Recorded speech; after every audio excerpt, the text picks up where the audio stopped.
The legal system is complicated, in particular the court-martial system. But you have to trust the process. Once you hire an attorney, you have to trust that they know what they're doing and trusting the process. No different. I fly a lot. I go from Honolulu to Okinawa to Japan to Korea to Florida. I mean, I'm all over the place.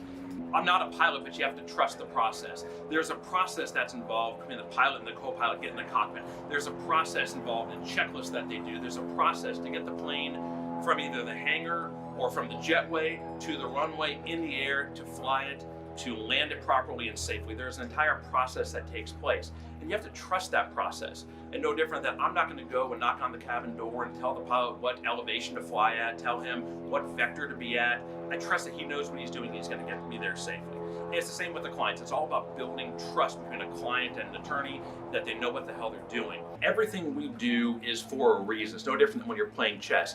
You don't just make decisions just to make decisions. Everything has a bigger plan. Everything has a bigger strategy. Now, we always brief a client on what the strategy is. We always brief them as to why we're doing something, but they may not understand all the nuances of it. They may not understand all the nuances that come with practicing law for 15, 20, 25 years. So what I always tell a client is let me explain to you the overall general strategy. Let me give you the macro level, maybe give you the micro level, but how we get there, you have to trust the process. And in particular, you have to believe in the jury system. You have to believe that the jury is going to get it right. And you have to believe that when you do everything right, when you make the right strategy calls, when you do your due diligence, when you file the right motions, and you litigate correctly, and you walk in the right theme and the theory of a case into court, and do a put on an extraordinary case, that a jury is going to get it right.